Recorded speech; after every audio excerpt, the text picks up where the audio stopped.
Nagsasagawa na ng clearing operation sa mga otoridad sa ilang bayan sa Cagayan matapos daanan ng bagyong Marce.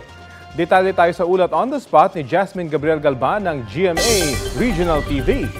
Jasmine.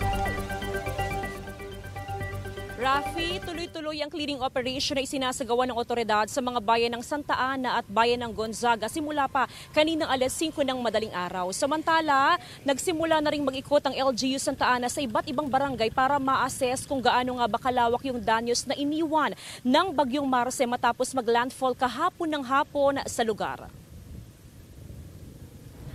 Napakaraming bahay ang nasira ng bagyong Marce. Bukod sa mga bahay, nasira rin ang ilang establishmento at maging gusali ng local government unit. May mga natumbang poste ng kuryente. Bunsod ito, posibleng matagalan pa bago maibalik ang supply ng kuryente sa iba't ibang mga bayan. As of 9 a.m., aabot na sa 13 mga bayan ang walang supply ng kuryente.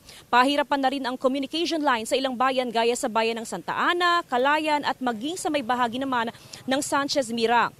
As of 9 a.m. aabot na sa halos 13,000 families ang nasa evacuation center. May mga nitala rin pagbaha sa ilang bahagi ng Cagayan. Unti-unti na rito mataas ang antas ng Cagayan River na nasa 6 meters lampas na sa alert level. Samantala, Rafi, update lamang ako dito sa bayan ng Santa Teresita kung saan sa mga oras nga na ito ay mas maganda na, mas maaliwalas na yung panahon. Pero kasabay niyan ay nakakaranas naman ng pagbaha ang ilang lugar. Gaya na lamang sa aming kinaroroonan, ipakita ko lamang yung sitwasyon dahil kung papansinin po ninyo mga kapuso, ito ho ay lubog po sa baha. Yan po ekta-ektaryang palayan na kung saan may mga tanim po dyan na palay na dapat ay aanihin sana sa buwan ng Desyembre. Pero dahil nga po sa napakalakas na ulan, bunsod ng bagyo ay nalubog na ho yan sa baha. Bukod sa palayan mga kapuso ay nalubog din sa baha ang kalsada ho na ito. Ito ho yung kalsada sa bayan ng Santa Teresita kung saan dire-diretso ho ito sa bayan ng Gonzaga at bayan ng Santa Ana. Possible naman ho sa lahat ng mga motorista pero kinakailangan lamang na magdahan-dahan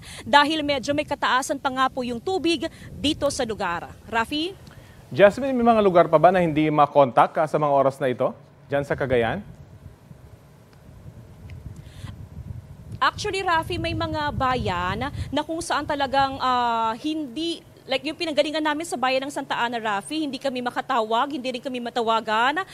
Sa bayan ng Calayan, hindi pa rin, kumbaga putol pa rin yung communication line doon. And sa may Sanchez Mira, may mga parts daw doon na kung saan ay talagang wala pang communication line. Base yan sa ating pakikipag-ugnayan sa PDRRMO Cagayan, Rafi. Nabanggit mo, Jasmine, yung Cagayan River, lagpas na dun sa alert level. Pag tumaas pa yung water level, posible bang magpalikas ulit ng mga residente? Yes, Rafi, kung magtutuloy-tuloy yung pagtaas ng antas ng Cagayan River ay may possibility talaga na magpalikas pa ng mga residente, especially yung mga nakatira sa may Tuguegarao City dahil kapag lumampas sa 6 meters yung antas ng Cagayan River ay meron ng mga barangay doon na kung saan ay binabaha. Kaya naman ang ginagawa ng lokal na pamahalaan ay nagpapatupad ng preemptive evacuation kapag yung antas ng tubig ay unti-unti nang tumataas. So kung halimbawa, Rafi, na tuloy-tuloy yung pag-ulan upstream, asahan din na tataas pa yung antas ng tubig sa Cagayan River. Kumusta naman yung supply ng kuryente dyan sa Cagayan? Sa ngayon, Rafi, mas marami na yung bayan na walang supply ng kuryente.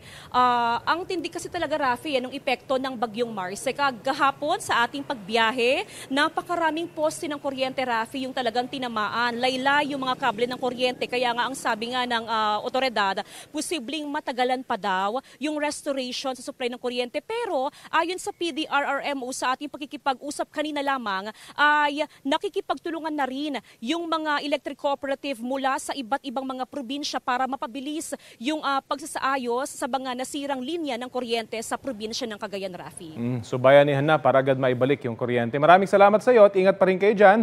Jasmine Gabriel Galban ng GMA Regional TV.